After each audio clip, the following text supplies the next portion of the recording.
Good evening and welcome to the RO Sports Show brought to you by First Health Orthopedics. And believe it or not, football season is finally here, specifically Raider football. First game is going to be tomorrow night.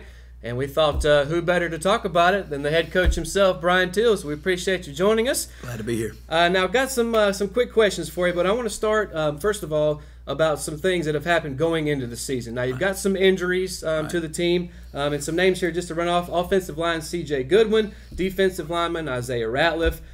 Joel White, another linebacker. Of course, wide receiver, Jordan Wall. And perhaps the biggest one, Malik Stanback, another all-conference wide receiver. So going into the season, these guys are going to miss some time with injuries. How do you guys navigate that?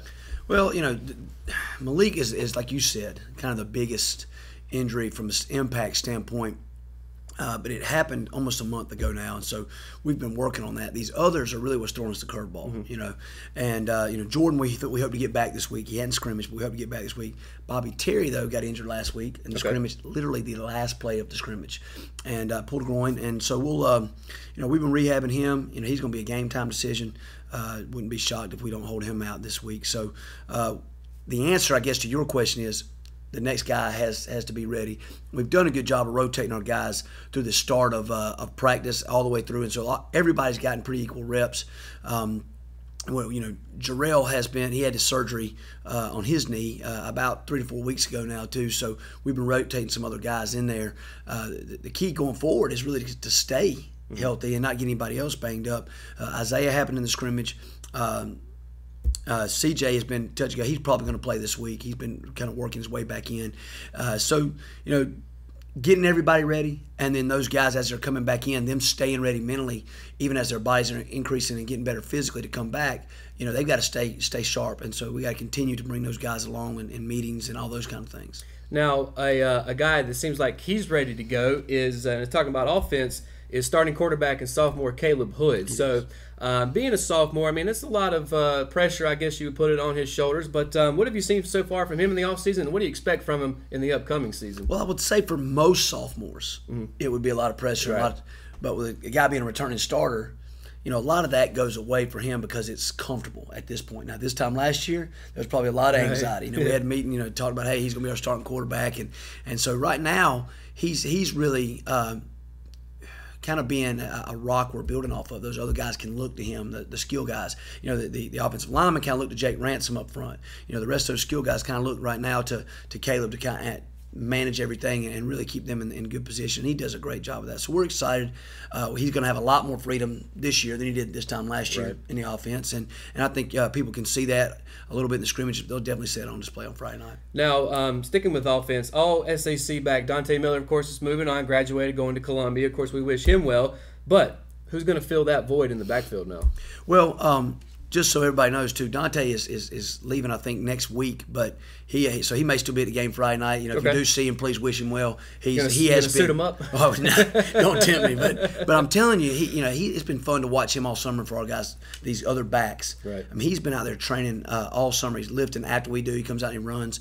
And so those guys looking to take that mantle on, Jaheim Covington being a big one. He took about a third of the carries last year at tailback. Cyrus Ellerby has had a really good couple scrimmages. He's really dynamic in space.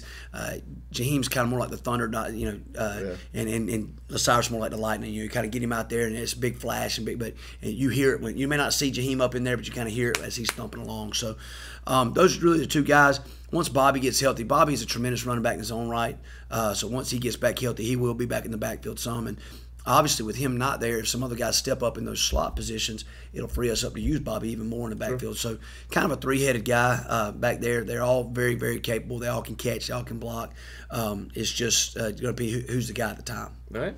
Now, moving to the other side of the ball, defense. You obviously also serve as a defensive coordinator. Right. You guys let it be known that you're moving from a 4-3 defense to a 3-4 defense. Sure. So why the move? Well, the move is even with Jarrell being hurt, we're very deep at linebacker in comparison to where we are from a defensive line standpoint. So when you look at that, 4-3, four defensive linemen, 3-4-3. So we're just looking at where our depth is, our personnel, what fits our personnel best. From a gap control scheme, the schemes are basically the same as far as having guys understand their gap and what they're supposed to their job is within the defense. So that was a big reason for the move, is our personnel dictates that. Okay. On the back half, our coverages, we're just a little bit better coverage-wise now because guys have been here a year in the system. So we're able to run multiple coverages, whereas this time last year we were able to run 1 to 2 coverages. Now we're able to run 4 to 5 coverages. And a lot of them are very similar, but just some small tweaks on depth and things like that we're able to do. And because our back half is more seasoned, even though they're not a new start. There's all new starters back there. They understand our system. It allowed us to make that 3-4 transition very easily because they were already good at what they were doing. All right. Now, taking a look forward throughout the season, I think it's fair to say that you guys have a tough schedule coming up. Yeah, I think so. That's fair. Very fair. So what are you and your staff expecting, not only from SAC conference opponents, but non-conference opponents as well? We're expecting a challenge every week. I mean, we start this week with Reagan, and Reagan is extremely fast, very good quarterback play, very well coached. I mean, very well coached. Coach McGee is up there in Winston-Salem, and they are in a great conference. And, if you're not well coached, you're not competitive in that conference. Right. And so he does a great job there. So, and that's the big thing too. We have a lot of talent each week, but we face quality coaches each week. Those teams are prepared, so you don't get over on people very easily. You don't just get a busted play here and there. You really have to earn every yard. You have to stop them every play every down on defense, or you're going to give something up. So what we look for in that schedule and out of those opponents is really week in, week out. The schemes are going to change, but they're going to be extremely well coached. And then of course we're going to face great athletes every week that we have to get our matchups right. And then finally, Coach, Richmond Senior was opened in 1972, and since then, as we all know, 1978, 1988, 1998, and 2008, we've won a state championship. So are you, your guys, your staff, is everybody buying into the year ending in 8 narrative? Absolutely. I mean, our kids have heard it their whole lives, right. And so we love that. It gives us a reason even more so to believe. You always believe you're contending. You always believe you got a chance. But, our guys kind of believe, hey, this is our year. It's always been our year. And so we want to go at it like that. We want to embrace that tradition and try and live up to it. All right. Head coach Brian Till from the Richmond Raider football team, we appreciate you stopping by. Thank you. And when we return from the RO Sports Show, we're going to continue our Richmond Raider football talk. Later on in the show, we're going to take a look at the Pac-12, we've got NASCAR news, a recap of the PGA Championship, and much, much more when we come back to the RO Sports Show. Rockingham Dragway presents Smoke at the Rock Barbecue Cook-Off. On Saturday, August 18th, contestants will outcook one another, and you get to decide who is the best pork and chicken barbecuer in the Sand Hills region. Plus, enter the cornhole tournament for a $200 payout to the winner. Admission is only $8 and children 12 and under get in free. Pay nothing for parking. Entry into the cook-off is just $40. Visit Rockingham Dragway for more information. It's on! McNair Auto Sales is the place to buy your pre-owned car, truck, or van. To be the best, it takes big selection, friendly staff, and great pricing. We guarantee a no-hassle buying experience, and financing is available right on site. So come see us today. We're located at 1026 East Broad Avenue in Rockingham. And remember, with over 40 years of experience, you know McNair is the name you can trust. And welcome back to the RO Sports Show, as always brought to you by First Health Orthopedics. And we appreciate Coach Till for joining us and giving us that exclusive interview about the upcoming Raider season. And as I mentioned before the break, we've got plenty more Richmond Raider football talk to get into. Joining me on the desk, Ross regular Jeremy McKenzie, and RO Sports contributor and Raider football aficionado, Dion Crampton. So we appreciate you guys for joining us here on the RO Sports Show. So, Dion, you especially have been keeping up with the Raiders as far as the scrimmages so far. So what have been your takeaways going into the regular season? Well, I mean, unfortunately, you don't get to read a lot into scrimmages because Coach Till is very good at using scrimmages, what scrimmages are meant for, and that's practicing, getting guys playing time, getting preparation. So, I've heard a lot of negatives from the scrimmages because if you were at last Wednesday's scrimmage, they didn't play all that well. Right. If you were at Friday night scrimmage, they didn't play all that well. But again, if you also notice, they were rotating entire offensive lines, entire defense, just rotating everybody in and out. So you can't go in with the expectation that you're going to win a scrimmage because nobody wins a scrimmage. Right. What I did like, especially on defense, because most people that know me know I'm more of a defensive-minded person, so all these 60 to 40 games are driving me nuts. But what I did like that I saw on defense was we were getting into the backfield a lot. Our guys were really getting through that line, really getting on the quarterback, and in those scrimmages, the officials are kind of protecting the quarterback. So I felt like we would have had a lot of sacks, probably a lot of fumble creation possibilities that weren't really there because it was a scrimmage. But I did see the guys rushing the quarterbacks, getting into the backfield. I really like that because we haven't seen a whole lot of that. The downside is there were a couple of plays where we gave up big yardage up the middle. Again, that's kind of hard to read because of its scrimmage. But overall, defensively, I did see some things I like. I think they've stepped it up a little bit, and I think, you know, everybody's talked about that. That hasn't been so much a problem for Richmond as it is just kind of for this region in general. I mean, there's just been a lot of struggles on the defensive side of the ball lately, the past few years. So it's good to kind of see that improve a little bit. Offensively, now I did watch video of Friday night. I didn't get to go, but I did watch video of Friday night. And I did see, and I was at the Wednesday night scrimmage. Wednesday, they didn't really use Caleb a lot, which I'm okay with. You know, Noah Altman went out there and he did a good job. So it's good to know that we actually have, you know, a little bit of depth at quarterback because, you know, one thing I pointed out to somebody at that scrimmage was, you know, last year you had Zamir White at Scotland. Right. When Zamir went down, everybody's like, well, there goes the season. So you don't want that situation to happen. God forbid something happened to Caleb. It's good to know we've got that good backup guy. So I'm glad to see him getting some time out there and do really well. I spent a lot of time with track team this past spring. I'm really excited to watch Preston Coker in that position out there catching the ball. He had a great touchdown pass in that Wednesday night, touchdown reception, in that Wednesday night scrimmage. I know he can blow past just about anybody he's put up against. So if they give him time to get some distance and with Caleb's accuracy, that's going to be a dangerous little combination there. Now, when we were talking with Coach Teal, I was mentioning some of the injuries that they've sustained, some of those during some of these scrimmages. So how important is it for them to rotate a lot of these guys so it's kind of the next man up and create some depth among the roster? Well, I mean, you know, the injuries just kind of prove the importance of what he was doing. I mean, you know, it's you know, a lot of people get aggravated when injuries like that occur in something like a scrimmage, you know, when it doesn't really matter. But the fact that those other guys did step in, I think, and this is just from what I've seen, I think we've got a lot of depth on this team, especially in the key playmaker positions. I think we're going to be okay. I love the spirit that Teal's bringing to this team. He's encouraging these guys to want those spots, and you've got second, third string guys on our team this year that I genuinely think would start at most of a lot of other schools. So I think we're in good shape depth wise. I hate that Bobby Terry got hurt, right. But from what I hear, that's just gonna be one game. Did he say that? Okay, yeah, he's nursing a leg injury right now. So yeah, Bobby was one of the ones I was really excited to watch this year. Covington, I think, will step up. I mean, Covington's going to be, you know, the top running back this year, and I think he's going to be important in that. But I think Bobby, they were using him kind of running back and wide receiver. Yes, yes. I'm trying to think. And then, of course, Malik Stanback broke my heart, man. But I'll tell you what I love about him. He's been going on Facebook. He's been going on Instagram. He's been going in the page. And he has got the best spirit about the whole thing. Yeah. He wants to play, but he is also excited about having that leadership role, about having that, you know, that senior. And he's not, if he's letting it bring him down, he's not displaying that at all. And I think, you know, by having that attitude is really getting those other guys. Sure. You know.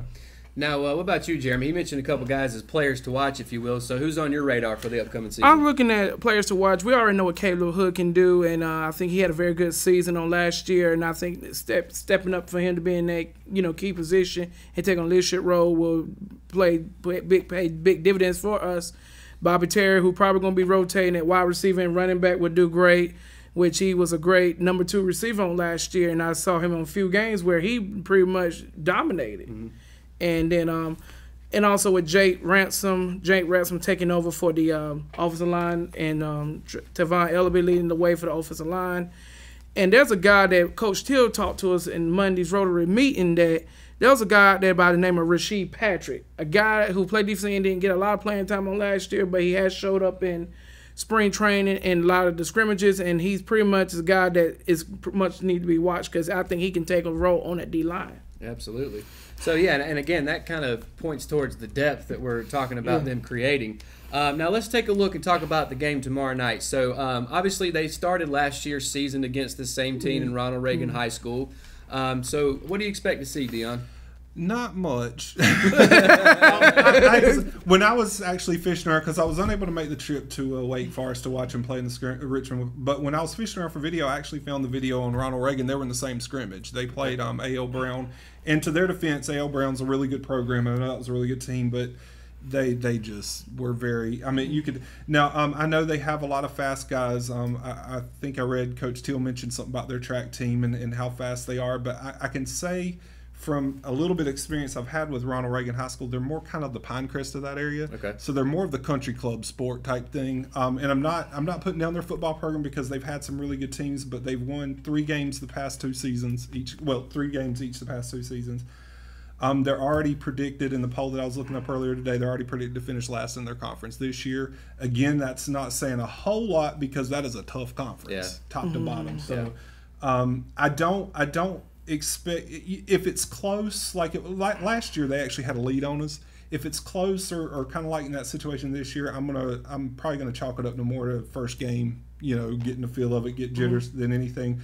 But I don't see this one staying close like last year. I really think it'll be. So you're expecting a Raider win then? Well, since they're both Raiders, I'm winning either way. That's on that right. One, so. A green and gold Raider win instead of a teal and black Raider win. But it was so funny because I made this point last year, but this will be Richmond's 47th year. They played 46 years. And Raiders is such a common mascot. Yeah. Reagan is only the 3rd team we've ever played with that mascot. Really? In all those hundreds of games. Yeah. They played E. Waddell, which is now not open anymore as a high school, but they in the playoffs one year, they're the Raiders. And then in the very first state title game in '76, which they lost to Andrews, T.C. Andrews or T.A. Andrews, and they were the Red Raiders. And that's the only 2 games. And so not only is it 2 opponents, but it's just 2 games because they just played those teams once. How about that? So I just thought that was an unusual thing as I was kind of going through the... That's why they pay you the big bucks, is to find stats like that. So another thing that we talked about with Coach Till earlier in the show was the fact that, you mentioned all those games that have been played because the school opened up, Richmond Senior opened up in 1972. 6 years later, in 78, we win a state championship. 10 years later, in 88, we win a state championship. What do you know? 98, 2008, of course, now it's 2018. I asked him if the team and his staff are buying into that narrative. He said, absolutely. What do you guys think? I mean, is that something that they should be taking seriously? I think it's been 10 years now since the Raiders had won the state title. I think this is a narrative which every football team from the present and the past, that's everybody's goal, to win the state championship, bring it back to Richmond County. I think the attitude and the mentality is you should aim for that state championship. And I think there's a narrative where these guys got the mentality and the aspiration to do it this year. Yeah, what do you think, Dion? I think so. I mean, we've got to buy into hype and superstition. I mean, we've had magic for how long, and we've used that. So I mean, it's not like you can overlook something like that. One interesting thing I'd like to see is homecoming night. Okay. When you've got the class reunion from that year and the class reunion from that year and well, they won't be the class reunions, but usually those championship teams will come back for those seasons because they'll all be actually the graduation class of the next year. But you'll have some of those 78 title members, 88 title members, 98 title members, 2008 title members, all of that. And to kind of, I think it would be neat to kind of surround, those players with that and really get it. But I could see it happening. I mean, I could honestly see it happening this year. It kind of seems like, I mean, Raider magic, luck, skill, whatever you want to call it, it does seem like it's lining up again for us to have a good chance, especially with Caleb performing as well as he is, being as young as he is, in an important position like quarterback. You've got some guys coming up from JV, especially in the backfield like Jaheim Covington, LaCyrus Ellerby, who are going to be, I think, a monster combo in the backfield. Some guys on defense that are coming up. It just seems like everything's falling into place, doesn't it? Yeah, it really does. It really does. Yeah. Well, I mean, that's all I got on that one. But I will say this, I remember the '98 season, and when they came into that season, everybody was expecting them to win it all. They had just come off the '97 title season, and it was just Richmond was the team to beat.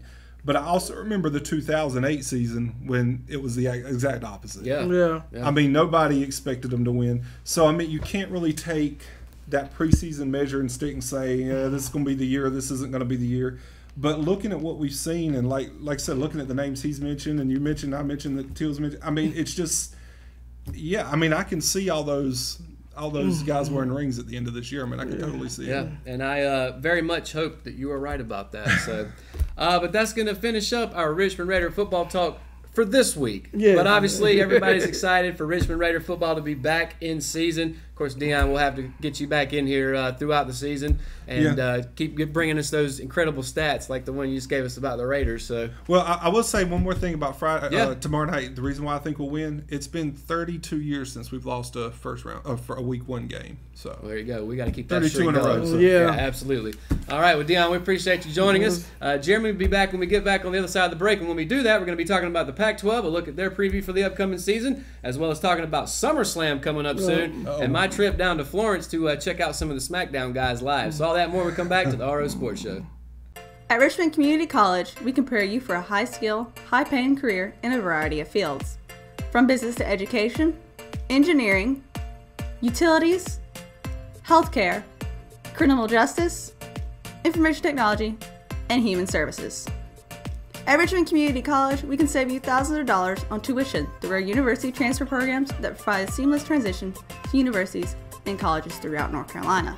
At Richmond Community College, we are always developing new courses and programs in response to the communities we serve. We offer day, evening, and online courses, and you can now complete 5 curriculum programs entirely online. At Richmond Community College, we believe in helping you prepare for a better life.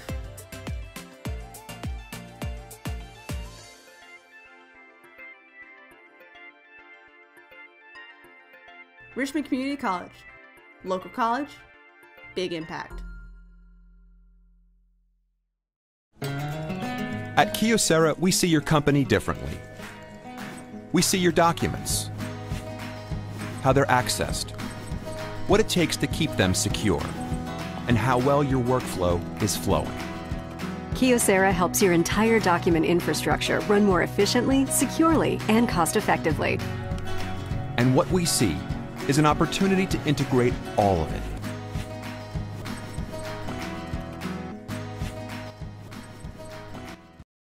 Welcome back to the RO Sports Show, brought to you by First Health Orthopedics. Dion had to take off, but we replaced him with our Ross regular, Russell Parker, who for some reason wore his Alabama shirt, even though we're talking Pac-12 today. You told me to wear something nice today. You just couldn't help yourself.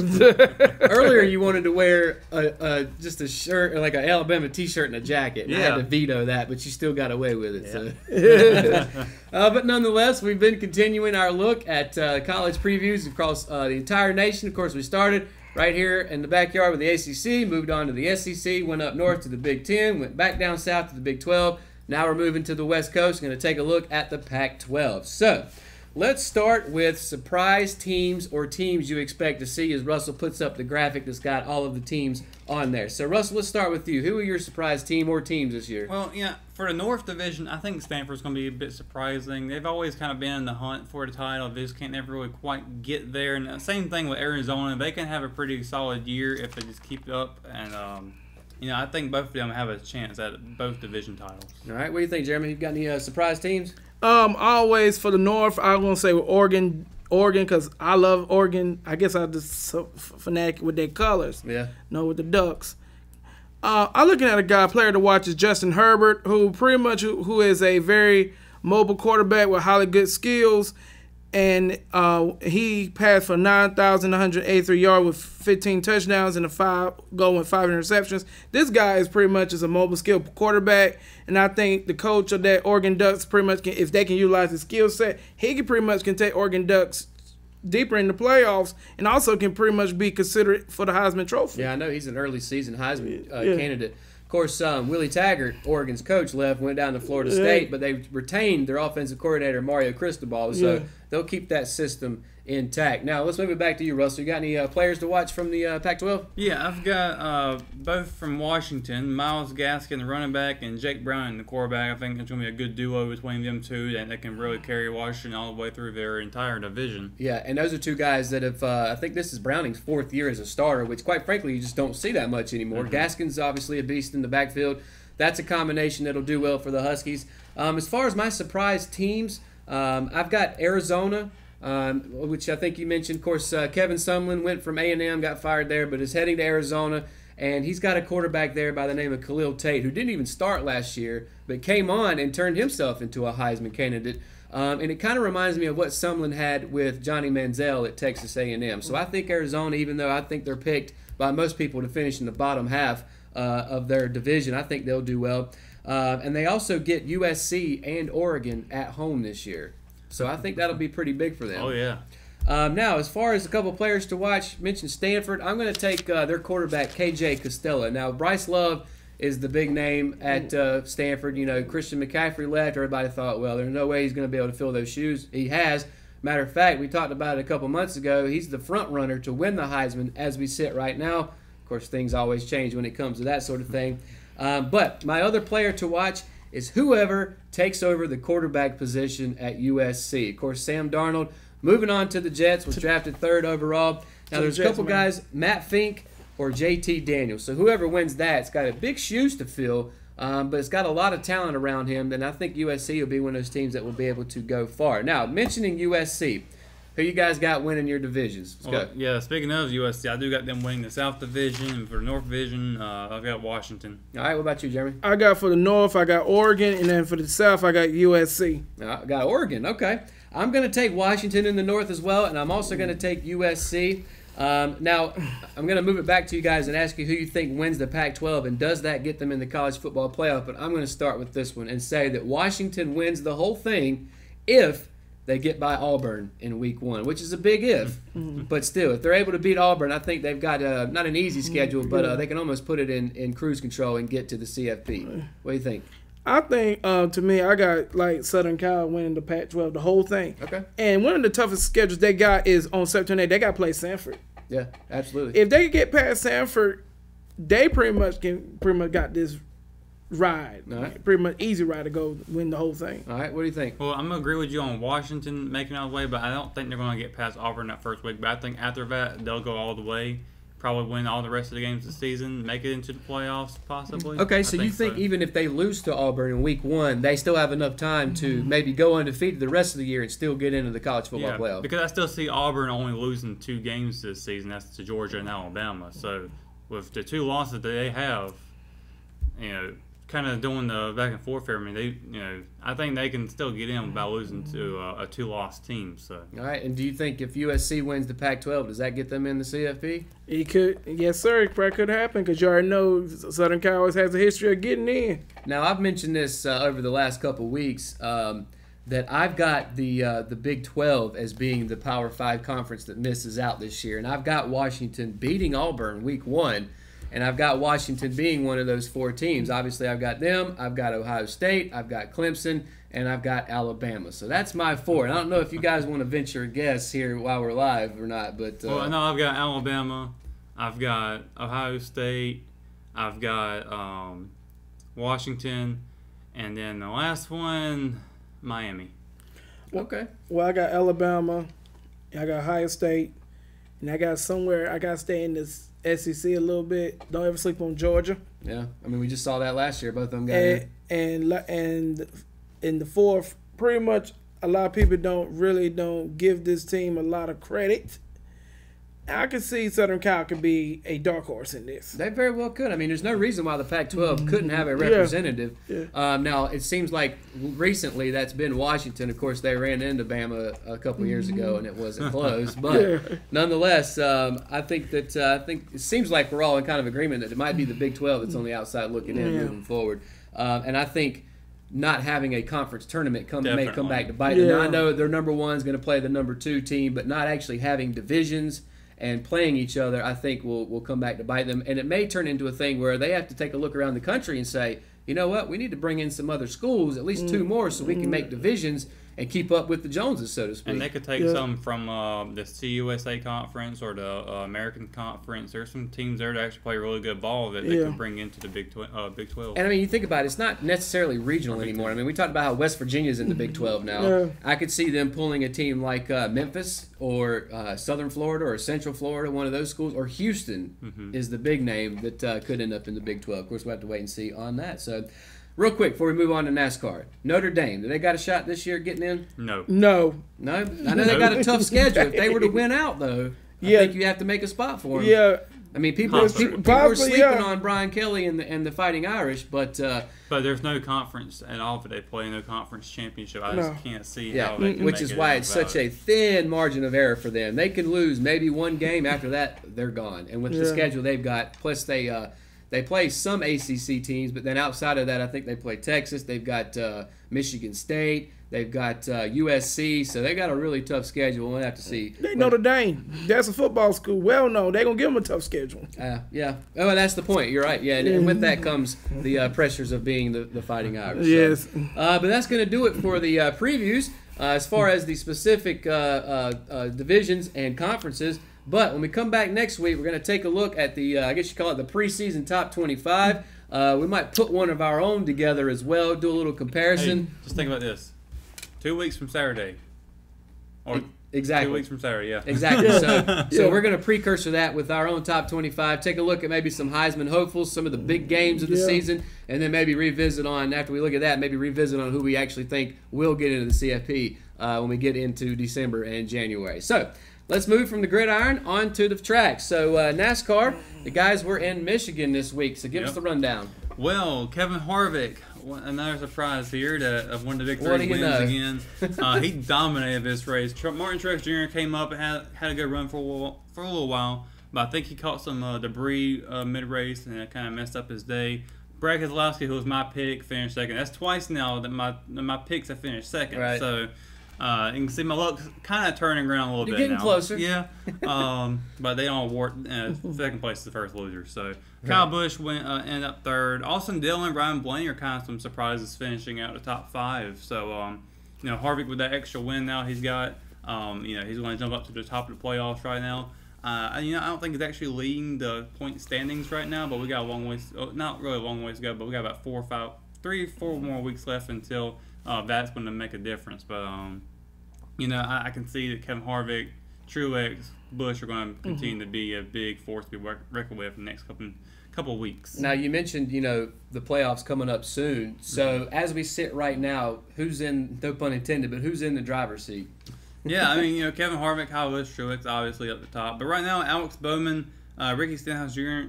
Very at the bottom. They're kind of on a bubble right now between each other. Bowman 62 points ahead of Stenhouse right now in the point cutoff, playoff cutoff rather. But they didn't really change up any, so it all depends on if Stenhouse can get a win at this point. And Paul Menard down there hanging out at below the cut line. He improved by 2 points this week. So he's maybe trying to work his way up a point at a time. Yeah. Another name that's down there near the cut line that I would never have thought, although it had to come at some point, is Jimmy Johnson. Yeah, I mean he actually did not improve this week, and as far as the cutoff line goes. I think he was at 102, and now he's at 92. So he lost 10 points, I believe. So I thought he was going to have a good comeback, but I know Michigan is not quite his strong suit. I know there's a couple of tracks he's not won at, and that Michigan might be one of those. So he's never had a strong race at Michigan, so it doesn't really surprise me too much that he didn't do as well as he could. But the race, we still got 4 or 5 weeks left. Sure, and I'm looking at the standings here, and you've got is it Almirola? Yeah, Eric Almirola. Who's 159, and then Johnson's back behind him at 92. That's a pretty big difference there, isn't it, between 14 and 15? So is there a chance Johnson might miss out of the playoff this year after dominating for so many years? No, he's still going to be good. I mean, the top 16 of this is going to make it into the playoffs. How far he goes is going to depend on the first 3 races of the playoffs, because after every 3 races, we had an elimination of the bottom 4. So right now, he is looking at being on the bubble in the first round of the playoffs. All right, well, there you go.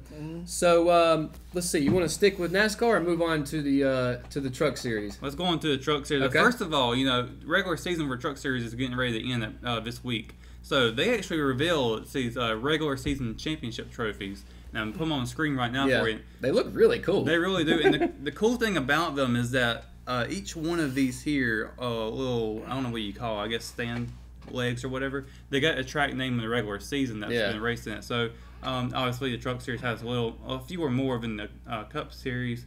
But so speaking of the Truck Series, they're going. Before you move on, I got a question about the trophies. It's tough to tell with the picture. How big are those? Is it like the Stanley Cup, or is it like something you can just hold up above your head? You know, I'm not quite sure how tall they are. I was going to say, compare it to your Alabama Cup there. Yeah, it's probably going to be about this high off the table here. All So, right. you know, it's going to be heavy to pick up, I'm sure. I'm sure it's mass still. But, Yeah, and for anybody that plays disc golf, they kind of look like disc golf baskets. yeah. But yeah, go ahead. I'm sorry, I didn't mean to Yeah, interrupt you. so the Truck Series, you know, it's finally coming to a close here very soon with the regular season. This tonight, actually, the Truck Series is going to be racing at Bristol tonight. I believe it's at 8:30.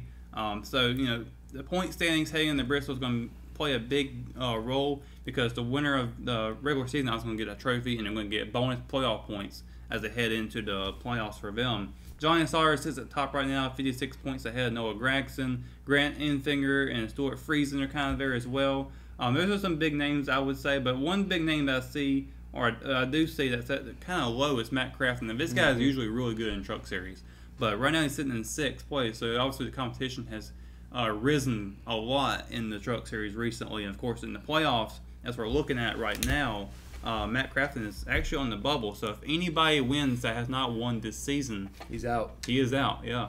So comparatively, looking at the Truck Series and the NASCAR Cup Series, is there any difference in how the playoffs are held? No, they work pretty much the same. However, the Truck, Xfinity, and Cup, they have different numbers to start off with. In fact, with the Truck Series, I believe they're only going to eliminate 2 drivers in the first round, instead of 4. So it'll be the bottom 2, 7, and 8, rather than 4, 5, and 6, and 7. Or So I think that's how it works in the Truck Series. They have 3 races still for each round up until they get to the final race, which is the Homestead, and then it's just the best of 4 wins. All right, and yeah, like you said, it's going to be in prime time tonight. Truck Series it's finishing up. first time Thursday night, prime time for a Truck Series. So it's going to be a lot of fun to watch. Now, before we get into the NASCAR Bristol preview, as far as the Truck Series, is there a difference between racing trucks on Bristol and racing the NASCAR cars? Oh yeah, definitely. The Cup Series, and the Xfinity Series, and Truck Series, they're all down here this weekend at Bristol. So, they all race differently. They're different setups, but you see Cup drivers go down to these lower series to race in them, and they're not just trying to take the glory from the younger guys. They're just trying to learn the track at the same time, so they can understand how to use that information to get up in there in the Cup Series, and you can see that quite often, all the time. So I'm not sure if it was only truck drivers in this race. And I think it is, because Kyle Busch, I think, has finally ran the maximum number of truck races he can this year. I think it's going to be probably down to Johnny Sauter, and I might go with Ben Rhodes on this one. I think those two might be the favorites to win this race. All right, and that would keep Crafton in, though, if one of those won, right? Yeah, it would. All right, and then, of course, Bristol's huge, right? No. Bristol is small. That's what it is. I got it backwards. It's half mile. It's a half mile, okay. Yep. And it's like a cereal bowl, because it's almost like it's Coliseum, pretty much. They call it the last great Coliseum. Gotcha. So the stands are all around it. If you're in the infield, it's like a cereal bowl. They're going around, and it's just never quiet in there either. All right, so going back to the Cup Series, what do you expect to see this Sunday at Bristol? Well, of course, I've got Kevin Harvick picked for this race, so he's won it in the past. Now, if I were to do week-by-week picks, well, I'll tell you who I'd pick. You had that hiding in the cup, really? I'm gonna pick Logano as my second chance, I guess, or whatever. So, all right. Logano Nation. So originally you had Harvick. I still got Harvick, but in the re-roll you're taking Logano? No. I still got Harvick on the re-roll, but okay. I'm definitely supporting Logano this week, because I think he's got a chance at Bristol. He's won it before. He actually got a sword from it, winning it. So I think this could be his week. He finally breaks out and maybe gets something done. Him or Keselowski have both been showing a lot of great strength recently. I was just getting ready to say I was going to throw just a name out there because I haven't picked one in a while, and I was going to take Brad Keselowski. So hey, that works. How about that? I'll take Keselowski and see which one of us is closer to being right. So now, any other NASCAR news going out there? Well, there is one, and that is actually Elliott Sauer of the Xfinity Series. He announced his retirement. He's going to be finishing up the Xfinity Series and all of NASCAR full-time after the 2018 season. He said on Twitter that after much consideration, many conversations with his family, he decided that it's going to be the last season in NASCAR. So he's done a lot of big stuff in NASCAR. And he dropped down from the Cup Series to Xfinity Series. He's raced very competitively there.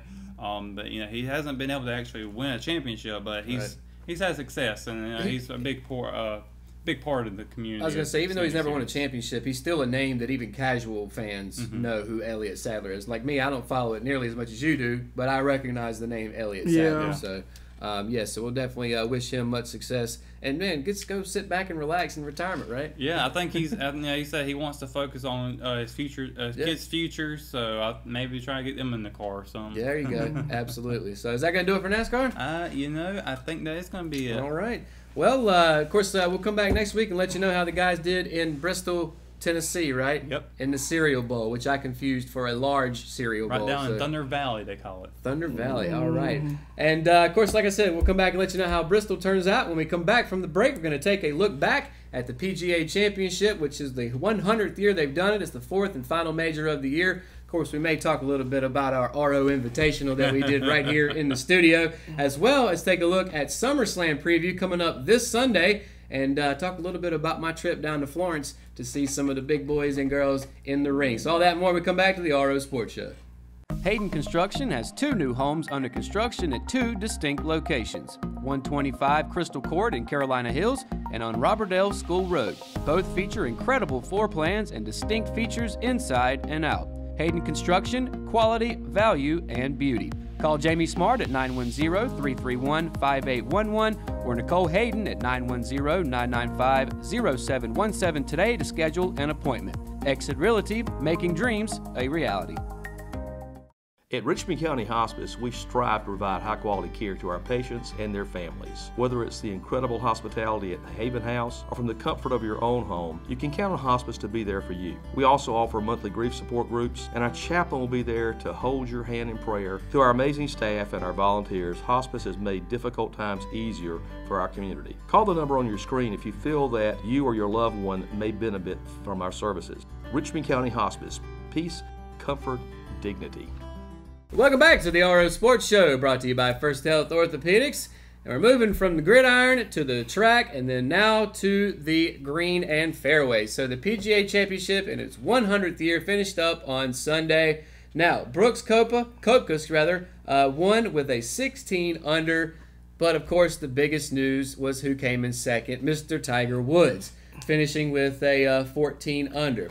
Now, before we get to that, you picked Justin Thomas, of course, your Alabama boy. He finished tied for 6th with 10 under. I took Dustin Johnson, who finished 6 under, tied for 27th. So you were closer as far as picks. That doesn't surprise me. I'm never good when it comes to picking anything. But we have to talk about Tiger because, obviously, when it comes to golf, he is still the man in the PGA, even though he hasn't won a major in quite a while or, quite frankly, a tournament in quite a while. But if you watched any of it, you saw that the crowds were huge. Everybody was cheering Tiger on, and of course, Tiger roars. And of course, it's great for golf that Tiger's in contention. So, I do want to mention here and ask you guys: Tiger's now been in the running for a victory in the last 2 majors, the British Open and now the PGA Championship. Let me start with you, Jeremy. Is Tiger's 15th major coming soon? I believe it is. All right. Yeah, I think so too. I mean, he's improved tremendously in the past year here, and he's made some good deals like over at Sawgrass. He did well there at Masters. He did pretty good there as well. Yeah. I think so. He's going to have an opportunity to win one here very, very soon and clinch it. Now, I do want to give myself a quick shameless plug. When we were making picks last week, I do remember predicting, and I said that Tiger would be in the running for this, although he wouldn't win it. Got that one right, even though, like I said, he didn't win it. But I was pretty pinpointed on that one. But you think about where Tiger has come back from, where he used to be, where he dominated the sport, got away from it. He had some personal issues. He got away from the game, had a bunch of injuries, came back from back surgery. People wondered, well, is Tiger done? Is he ever going to be able to compete again? Much less for a championship. Is he ever going to be able to play golf competitively again? Here we are in 2018, and not only, like you mentioned, he played well in the Masters. Obviously, he was in the running and led a couple of days in the British Open, and then here he is finishing 14 under, or finishing second at the PGA. Now, let me ask you this. Moving forward, you guys think that his major's coming soon. Looking at next year, obviously Tiger doesn't play in all of every tournament. He plays in the big ones and some in between there. Do you think that he'll be able to pick up more than one victory next year? Yeah, I think so. You know, I also he'll play some matches before the majors come up, and I think he can win those easily. All right, what do you think? I think it's pretty much he's going to settle in and try to get some win some victories in those invitations and those opens until that day comes. I think he will clinch the big one. All right, and I think that very well could happen. I mean, I was one of the first ones earlier this year that it was critical of Tiger, and I said, you know, he probably shouldn't be playing in some of these tournaments. He's liable to re-injure his back. Something bad could go wrong. And I was wrong because, you know, looking back at it now that we're pretty much done, especially done with the majors, I think those tune-ups, if you will, ended up helping him out when it came to the majors. So I'm going to make a bold prediction that he's going to win the Masters next year. Yeah, well, that very well could be. And we're going to mention that later on when we get to Love It or Hate It. So we're not quite done talking with golf. So we'll get back to that later on in the show. But in the meantime, let's hit the ring, guys. Now, it's been a little bit since we talked about WWE. Let's get ready to rumble. Actually, you know what? One thing I forgot before we get into that. Oh, yeah. The RO Invitational. If you haven't seen it, you got to go on the RO Sports Show's Facebook page. I think it's also on the Richmond Observer's page as well, isn't it? I think we shared it there, yeah. It's Russell and I, a little one-on-one golf here, basically putt-putt, around the office. 9 holes. The RO Invitational. Yeah, 9 RO Invitational right here at the Ross Country Club. We had a great time, even though I lost. You beat me by what, a stroke? Yeah. I think by the time it was done, I only lost by 1 stroke. So if you haven't watched it yet, of course, like I said, go on there. You can find it on the RO Sports Show's Facebook page. You can also find it on the RO's Facebook page, and I think we shared it to What's Up Richmond County as well. So many, many ways for you to go and find that. Now, let's move on to SummerSlam. So, as I mentioned, we haven't talked about WWE in a little bit of time, but SummerSlam is, in my opinion, the second biggest pay-per-view of the year, right behind WrestleMania. You guys may agree. Yeah, it is. And then Survivor Series number 3. Yeah, and then you got, what would be after that? Royal Rumble. Number 4. That's their 4 majors, if you will. But with SummerSlam coming up this Sunday, we wanted to take a little time and do a little preview about what we are expecting to see. So we've got some of the bigger matches pulled up for everybody to look at. So let's start with the bottom of your list here, with the U.S. Championship. Now, Shinsuke Nakamura is facing, who's the champion, is facing Jeff Hardy. These two have been going at each other. So let's just get right into it. Predictions. Who you got winning? I'm going to go with Shinsuke Nakamura. I think that he's going to retain this one. I'm not sure going from Jeff Hardy. I know his brother's kind of been hitting that retirement or something like that. So I'm not sure if Jeff Hardy's going to do the same thing or not. But yeah, I think Shinsuke is going to win this one out. All right, who you got, Jeremy? I'm truly going to believe this is going to be Jeff Hardy's time to win the U.S. Championship due to this man already got a decorated career, so why not get another championship under your belt? Now, I'm going to mention this several times throughout this part of the show, but these two guys fought each other when I went down to Florence this past Sunday. Now, of course, Shinsuke retained because very rarely do titles change at house shows. But Jeff Hardy, now, of course, we were in the Carolinas. He came, you know, he was able to get the last word, and, of course, his music ended up playing last. I'm going to go with you, though. I think Jeff Hardy, he hasn't really had a singles belt in a long time. Of course, you know, he and Matt were tag team champions for a while after they came back at WrestleMania. What was it, last year? Yeah, and they won the tag team titles. Yeah, so I think, you know, Nakamura has been getting some low blows in there lately. He actually tried that same thing on Sunday and got caught. Let me throw one other name, though. Randy Orton's kind of been hanging around this scene. Do you think maybe there's a chance this turns into a triple threat by the time we get to it? I don't think so. I mean, SmackDown's kind of already passed through, so I don't think they're going to add anything to it. Not unless something happens at the start of the show. Right, that's kind of what I was thinking, though. Yeah, maybe a jump or something like that. I don't know. We'll have to see. Maybe he interrupts it midway through the match or after the match. Anything can happen. Absolutely. Now, moving on. Let's take a look at the IC, the Intercontinental Championship. Dolph Ziggler, the champ, coming in to face Seth Rollins. Is Seth going to burn it down, or does Dolph retain? Oh, he's going to burn it. I think he's going to burn it down. And of course, you know, if you watch this past Monday Night Raw, you've seen that the lunatic has come back. Yep. Dean Ambrose with a new look and everything. Yeah, he cut his hair and everything. Yeah. After a 9-month absence, he's finally back from injury. I think they're going to walk away with this one here with Dean Ambrose in your corner, and you got it. All right. I'm going to say it's the same way. Seth Rollins is your new Intercontinental Champion. I'm going to go 3 for 3. Now, of course, Drew McIntyre is going to be in Dolph's corner. And like you mentioned, he signed that contract. And then Seth Rollins came out and was like, by the way, I got this guy behind me.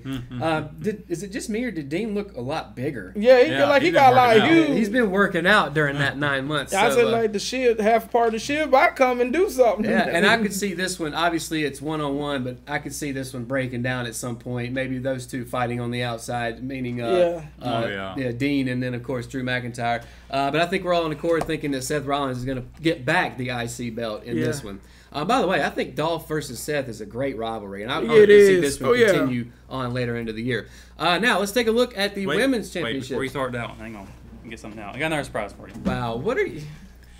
I'm going to start checking the desk before we come on here. Now let's talk about All right, now, that is the belt that they are fighting for. Carmella currently owns it. She is the SmackDown's women's champion. She's going to be facing your girl, Becky Lynch, and Charlotte Flair. So, who you got, man? Well, I mean, this title does have Becky Lynch title plates on it, so Right, of course I'm going to go with my girl here. All right, who you got, Jeremy? I'm going to go kind of a little upset alert. I think I'm going to go with Charlotte Flair.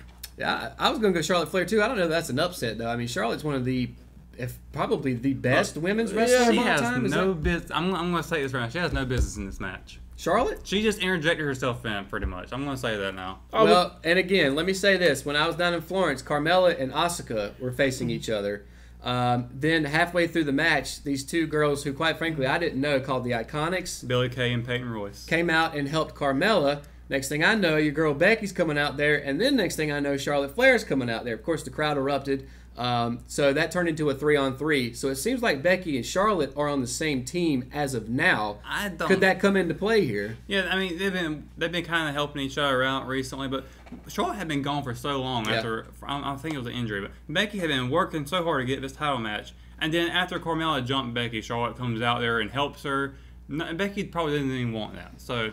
Becky probably didn't want that at all, and all of a sudden Charlotte gets a title opportunity because she comes out there and interferes with something that had really none of her business. Well, Charlotte's like the top of the food chain, though, in the women's division, is she not? Yeah, but I don't think Becky really appreciated that help. No, so. and that could turn out to be. So I don't blame her if Becky decides to go ahead and say I had enough of this being in the shadow of Charlotte and being second to whoever. I think she's wanting to go ahead and break out. I think she's going to do that. Now, has Becky ever won a women's championship? Yeah, she was the first SmackDown women's title. Yeah, I remember when she won that one. All right. So you're pulling for her. We're both taking Charlotte Flair. I think we're all thinking that Carmella's going to lose it, though. But there's a chance she could win this, right? Yeah, I mean, she's decent.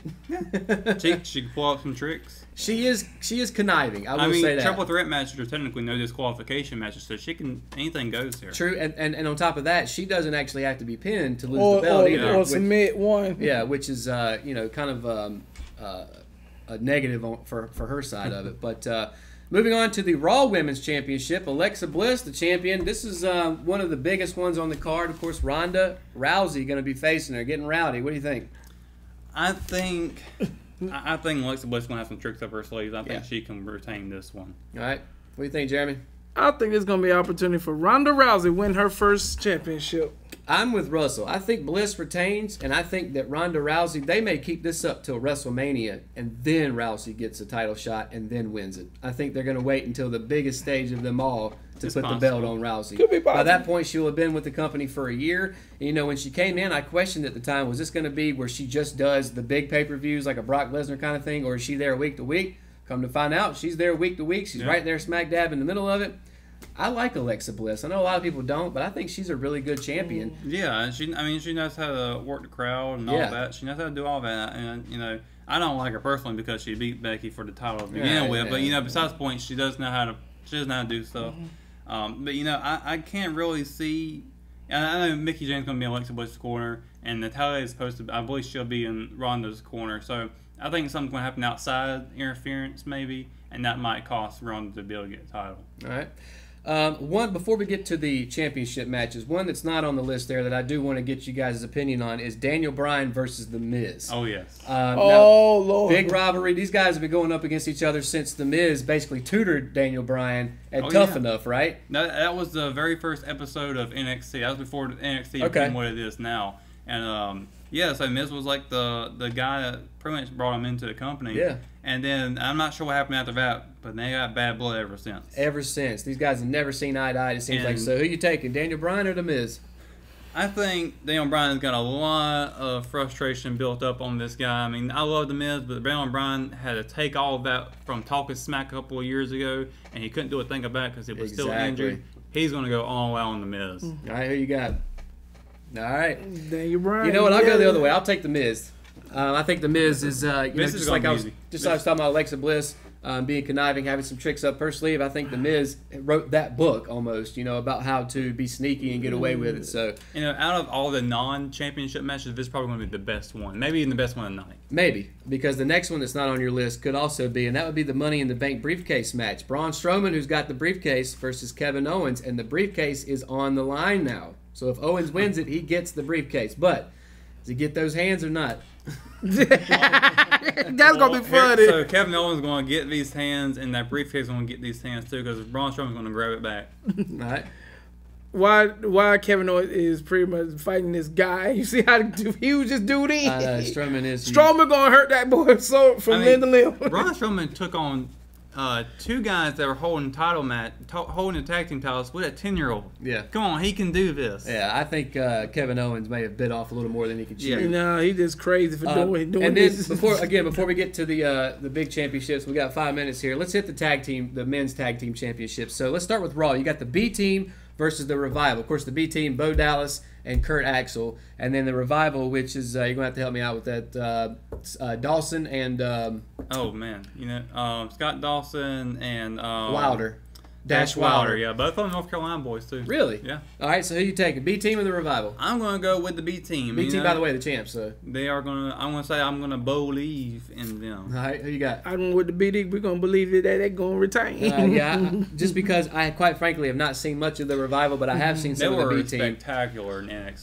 They were. And by the way, kudos to Raw and WWE for pushing Bo Dallas and Kurt Axel, because these two guys have been floundering, so to speak, in the WWE for quite a while, and now they're tag team champions. You just never know. And just think about it too. With Heath Slater a couple years ago, with Rhino, all three of them are getting that.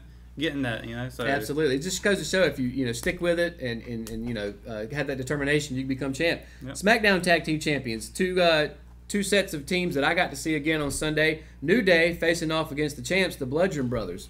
Go. I don't think it's New Day's time yet. All right, Bludgeon Brothers. The Blue Brothers going to pretty much going to retain. I got to see, like I said, all of these guys. New Day fought the Bar on Sunday, and the Bludgeon Brothers fought. I can't even remember who they fought. They beat them though. But it just goes to show you. So I'm gonna stick with the Bludgeon Brothers. I again see the New Day maybe getting the belts back come WrestleMania time. Yeah. And then finally, let's hit the championships. Let's start.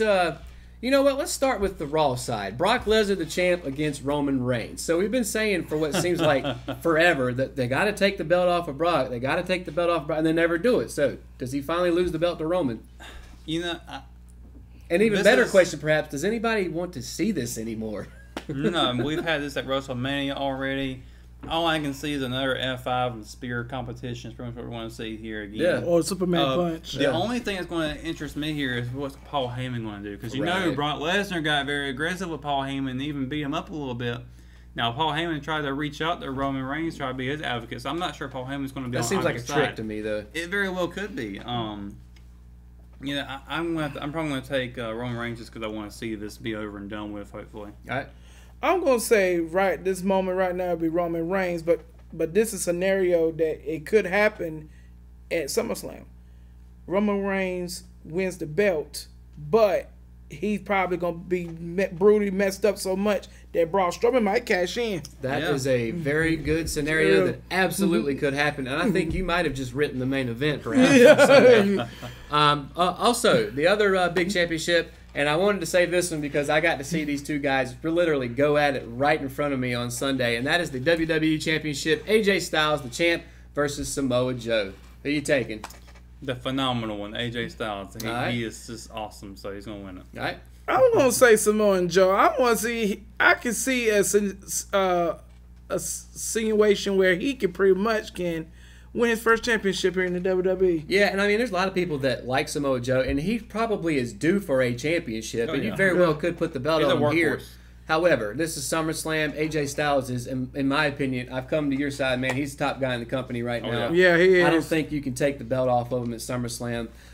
So I'm going to say that Styles retains with a Pele kick and then punch off the top rope. So, but before we move on, I do want to mention, and I sent you some photos. We'll put a couple of those up. But I was lucky enough to go down, as I mentioned several times, down to Florence for WWE's live SummerSlam Heatwave Tour. and was lucky enough to be on the front row center. So, the guys come down on one side of the ring, and we were on the other side.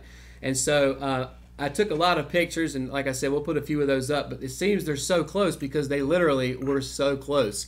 Matter of fact, I won't put this one up, but I've got one of Nakamura when he's like as close to me as you are, and I took a photo of him, and it was like here, But it was really cool because being that close, all the people, all the good guys, if you will, came by and gave you high fives and stuff. You're able to pat them on the back, that sort of thing. So that was really cool. And then mentioning the AJ Styles and Samoa Joe match, that was the main event this past Sunday.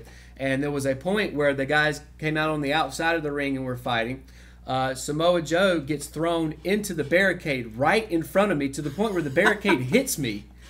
Yeah. And of course, after he gets thrown, I'm like, Joe, get back in there. Get back in, like tapping him on the shoulder, which was really cool because, you see these guys on TV week You should took a picture doing that, man. Well, by that point, that was the main event. By that point, my phone had died because I took so many pictures. Oh, wow. But, again, it was still really cool to see and to be a part of that because I've been to some of the local events here with you covering it for the sports show, but never been to a live WWE event, and especially never been front row center. So the closest really I've been cool. to front row would have been second row, and it's on the aisle. It was SmackDown event, so it's not as interactive as a house show. So you got the best deal right there. Absolutely. And again, I had a great time, and I give a shout out to Joey and Mary Catherine Marie for hooking that up for me and Joey and his 6-year-old Drew, who's a big John Cena fan. Was hoping Cena would be there. Of course, he wasn't, but nonetheless, we had a great time, and I would love to do it again. So, again, thank you for hooking those tickets up for me this past Sunday.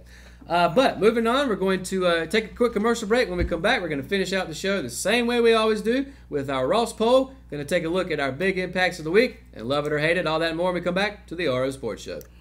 Willow Tree Antiques and Gifts is all about rustic home decor and gifts. You will always find a variety of unique antiques, vintage, and new items in our shop. Come and see our selection of housewarming, new baby, and wedding gifts. For the man in your life, we have many collectibles, Boker knives, and leather. And ladies love the jewelry, purses, candles, hats, and t-shirts. We also offer a 30-day layaway program. Come and experience shopping at Willow Tree Antiques and Gifts.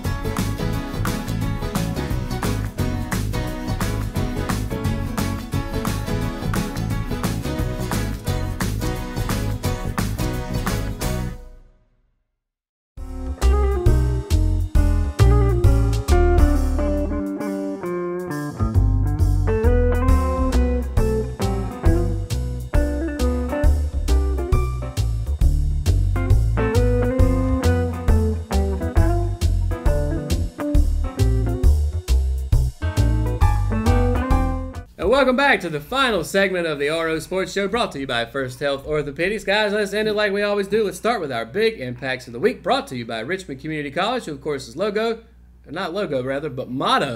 is local college, big impact. I got my L&M's mixed up there. So Russell, let's start with you. Who's your big impact of the week? Of course, now the Lady Raiders, they just started back in volleyball this season, and they won, of course. So they came back from, I think, down by 3 sets or something like that, and they were down by 2, and they came back and went to the 5th set and won it all. Of course, it's Coach Ashley Larson's first career victory with the varsity volleyball team. So big impact, and congratulations to Lady Raiders. Absolutely. Who you got this week, Jeremy? Well, I wanted to say congratulations to former Richmond Senior High School alumni Brittany Roberts, who is the new athletic director at a Baltimore charter school. Congratulations to you and in all your future endeavors. And I think Dion wrote that, and Dion does real good about keeping up with Raider alumni and seeing how they do when they move on. So, we appreciate him for doing that. And of course, congratulations, like you said, to Brittany. Mine is one that actually happened a couple of weeks ago, but I still want to mention it because we haven't brought it up yet. My big impact, UNC is going to be naming the Smith Center's basketball floor Roy Williams Court. And I think it's about time because Roy's been there since 2002 now, 2003. And won 4 national titles. Yeah, so and even as a non-Tar Heel fan like myself, I got to respect that. That's really you got to cool. give him props, right? Yeah. Now, obviously, you can't take Dean Smith's name off of the front door, but you can name the court after him. I think that's very appropriate. Yeah, very nice. That's our big impacts of the week, of course, brought to you by Richmond Community College. Now, moving on, our Ross poll, which, of course, you can get in on the conversation looking up the hashtag Ross poll on the RO Sports Show's Facebook page. Of course, we also share it across many of the other platforms. This week, we have a baseball poll. So we put up on Monday, by the way, you can find it every Monday, Major League Baseball home run king, depending on who you ask, but nonetheless, home run king by the numbers, Barry Bonds, recently had his number retired by the San Francisco Giants. Now, should players like Bonds and Roger Clemens eventually be inducted into the Hall of Fame? So we asked you, and you spoke back, and you said 73% said yes, it's time to vote them in. 27% said no way, they cheated. So I want to get your guys' opinion on this real quick before we move on to love it or hate it. What do you think, Russell? Should these guys eventually be inducted in? I think so in a way because I feel like back then if you weren't doing it, I don't think it was really against rules back then. It's kind of it's murky. Yeah. It was technically against the rules, but everybody was looking the other way, kind of thing. Mm-hmm. Kept stuff under the rug. Yeah.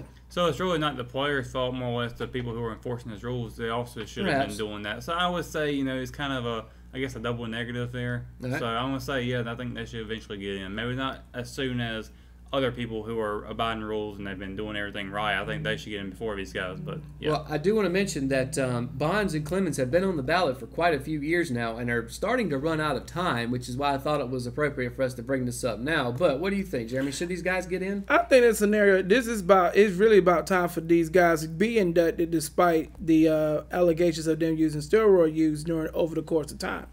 And I followed those guys back when I was coming up as a child in the 90s and early 2000s where these guys was hitting home runs back to back. Yeah. Because I actually remember when Barry Bonds passed Hank Aaron for the all-time home run list, and I was like, it's like a scenario like another T.O. type thing. Like they waited so long.